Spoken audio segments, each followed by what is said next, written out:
ஸ்பார்க்குக்கு wait பண்ண மாட்டேங்க. அப்படி உள்வாங்கி பழகினால் தண்ணி அடிக்காமல் போதைக்கு போகாமல் உலகத்தில் எந்த பிரச்சனைக்குமே போகாமல் உங்களுக்கு கனவற்ற உறக்கம் தானாக வரும், வித்தவுட் மாத்திரை. இப்போ தான் புரிஞ்சுக்கணும். இந்த தூக்க மாத்திரை அடிச்சுட்டு சாங்கிறது, தண்ணி அடிச்சுட்டு படுக்கிறது, இதெல்லாம் எதுவுமே இல்லாமல் இதை செய்வதற்கு உடனே கேட்குறாங்க சில பேர் என்கிட்ட பயிற்சிக்கு வர்றவங்க, சார் அதை ஒரு 2 நாள் சொல்லித்தாங்க முடிச்சு போடலாம்னு. அப்படியெல்லாம் முடியாது. ஏங்க, ஒரு உடம்புக்குள்ளே ஒரு புள்ளியாக இருந்தது 10 மாதம் ஆகுது வெளியே வர. சாப்பிட்டீங்கன்னா 4 மணி நேரம் ஆகுது, 3 மணி நேரம் ஆகுது ஒன்று மாற. இது மாதிரி நீங்கள் உள்வாங்கி பழகிறதுக்கு இதுவரைக்கும் பல வருஷமாக கேட்டதுக்கெல்லாம் வம்பு பண்ணி, கேட்டதுக்கெல்லாம் திமிரு பண்ணி, கேட்டதுக்கெல்லாம் ஈகோ பண்ணி வாழ்ந்துட்டு உடனே எப்படி அப்சர்வேஷன் வித்தவுட் பிரிடாமினேஷன் வரும்? அதற்காகத்தான் சொல்லுகிறோம், இதை பெரியவர்கள் புரிந்து கொள்வதற்கு பதிலாக குழந்தைகளுக்கு அந்த பயிற்சியை அளித்தால், அந்த குழந்தைகள் இந்த பக்குவத்தை பெற்றால், அப்சர்வேஷன் வித்தவுட் பிரிடாமினேஷனை பெற்றால், நீங்கள் சேலஞ்ச் பண்ணுகிறோம். மெமரி பவர் என்று சொல்லிக் கொண்டு இருக்கிறார்களே, நினைவாற்றல் பயிற்சி என்பது 100க்கு 100 எந்த மருத்துவம் இல்லாமல் short term memory, long term memory எல்லாம் உடைஞ்சிரும்.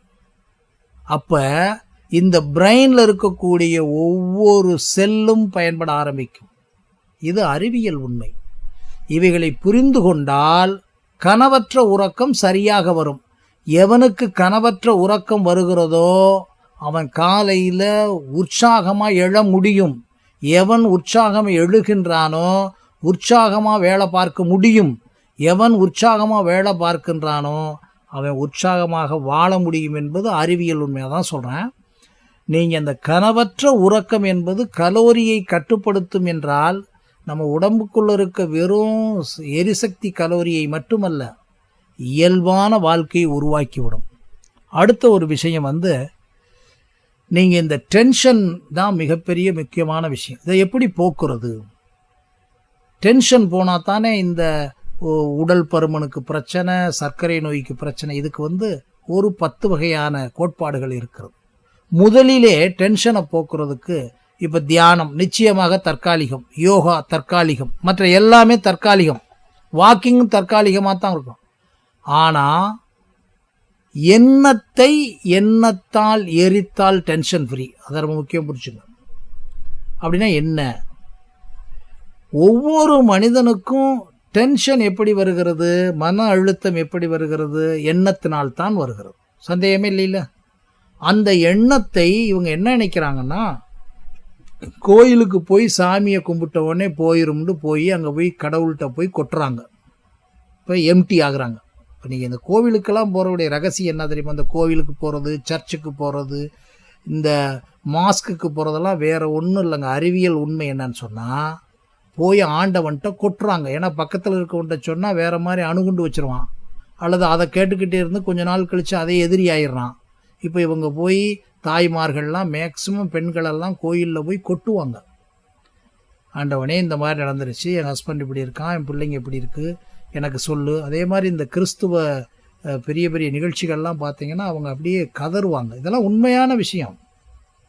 அப்போ ரியலாகவே பாடியில், தட் இஸ் பிரெயினில் இருக்க அத்தனையுமே, that whole thought has been totally exposed to somewhere else, that is towards the God, வச்சுங்க கடவுளுக்கு முன்னால். அப்போ என்ன நடக்குதுன்னு சொன்னால், பிரெயின் பிகம்ஸ், அந்த எண்ணங்கள் குறைந்து அமைதி கிடக்கும்.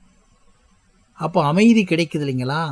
அப்போ ஒரு எண்ணத்தை, இவங்களுக்கு இருக்க எண்ணத்தையெல்லாம் கொட்டுனா தான் முடியும்.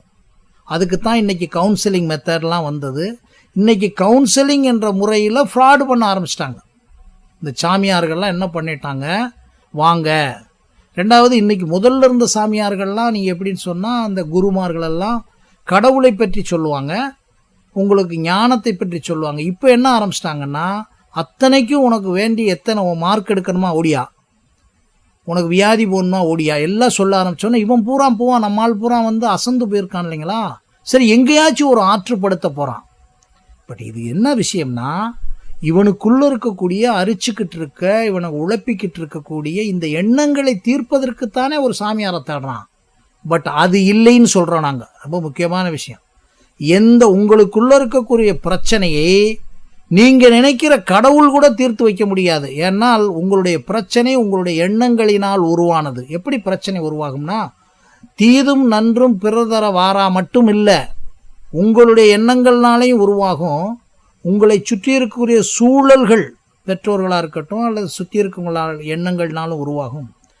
உங்களுடைய மரபணு ரீதியாகவே உங்களுக்கு நிறைய எண்ணங்கள் இருக்கும், அது வெளியே தெரியாது.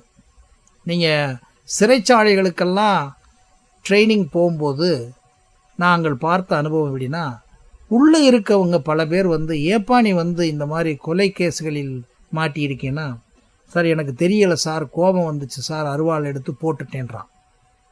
இதே மாதிரி இருக்கக்கூடிய இன்னொரு இனத்தவரை, அதாவது ஒரு ஃபெரோசியஸ் இருக்கக்கூடிய இனத்தவர் அங்கே தான் இருப்பாங்க. ஒரு மெலோடியஸ் இனத்தவர்கள் இந்த நாட்டிலே தான் இருக்காங்க. நம்ம இந்த இனங்களை பிரித்து சொல்கிறக்கா சொல்ல, ஒரு குறிப்பிட அதாவது நான் கேட்டிருக்கேன், நான் அதை வெளிப்படையாகவே பேசலாம். ஏதாவது பூணூல் போட்ட ஒரு பிராமணே மர்டர் கேஸில் இருக்காரான்னு கேட்டிருக்கேன். அப்படின்னா என்ன அர்த்தம்னா, அவங்களுக்கு என்ன அருவா தெரியாதா, ஏன் வெட்ட மாட்டுறாங்கன்னு சொன்னால், மரபணு ரீதியாகவே அவங்களுக்கு இந்த மெலோடியஸ் தன்மை இருக்குது, அவ்வளோதான் இந்த பாடிக்கு. ஆக மரபணு ரீதியாக வந்த கோபம், மரபணு ரீதியாக வந்த வேகமெல்லாம் ஒரு குரூப்புக்கு இருக்குது. இது அறிவியல் உண்மை. இப்போ இந்த மரபணு ரீதியாக வந்த எண்ணத்தையும் இவன் உருவாக்கி வச்சுக்கிட்டு இருக்க எண்ணத்தையும் இவனுக்கு